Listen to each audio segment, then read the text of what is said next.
Chapter 6.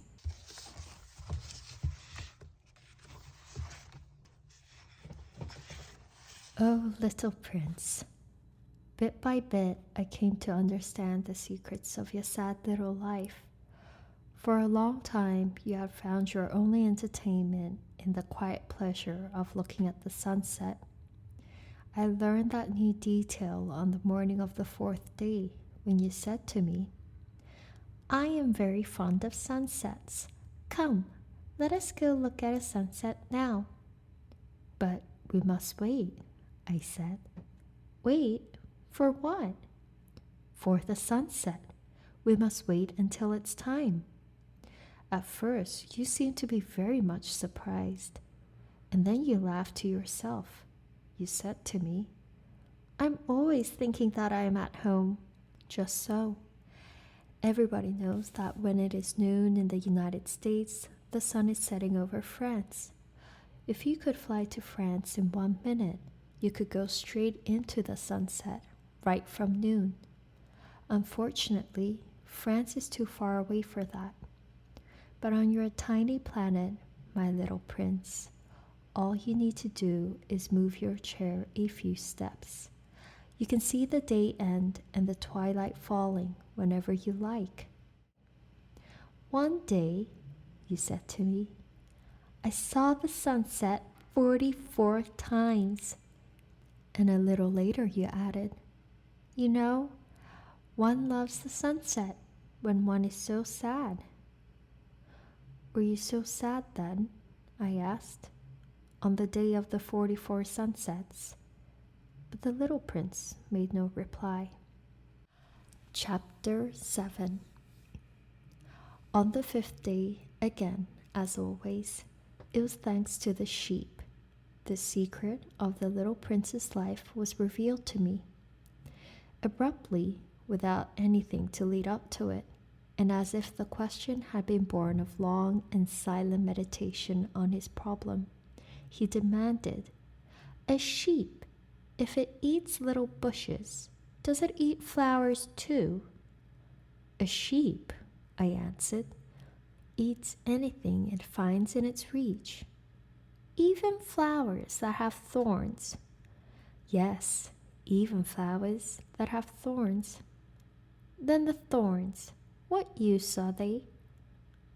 I did not know. At that moment, I was very busy trying to unscrew a bolt that had got stuck in my engine. I was very much worried, for it was becoming clear to me that the breakdown of my plane was extremely serious.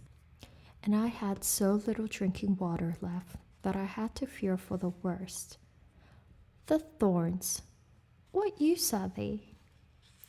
The little prince never let go of a question once he had asked it. As for me, I was upset over that bolt, and I answered with the first thing that came into my mind. "The thorns are of no use at all. Flowers have thorns just for spite." "Oh." There was a moment of complete silence. Then the little prince flashed back at me with a kind of resentfulness. "I don't believe you. Flowers are weak creatures. They are naive. They reassure themselves as best they can. They believe that their thorns are terrible weapons." I did not answer. At that instant, I was saying to myself, if this bolt still won't turn, I'm gonna knock it out with the hammer. Again, the little prince disturbed my thoughts. "And you actually believe that the flowers—" "Oh, no," I cried. "No, no, no. I don't believe anything. I answered you with the first thing that came into my mind. Don't you see? I am very busy with matters of consequence."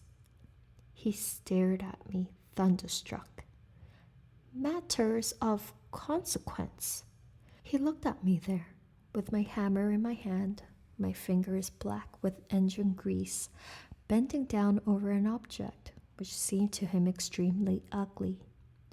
"You talk just like the grown-ups." That made me a little ashamed, but he went on, relentlessly. You mix everything up together. You confuse everything." He was really very angry. He tossed his golden curls in the breeze. "I know a planet where there is a certain red-faced gentleman. He has never smelled a flower. He has never looked at a star. He has never loved anyone. He has never done anything in his life but add up figures. And all day he says over and over, just like you, 'I am busy with matters of consequence.' And that makes him swell up with pride. But he is not a man, he is a mushroom." "A what?" "A mushroom." The little prince was now white with rage. "The flowers have been growing thorns for millions of years. For millions of years, the sheep have been eating them just the same.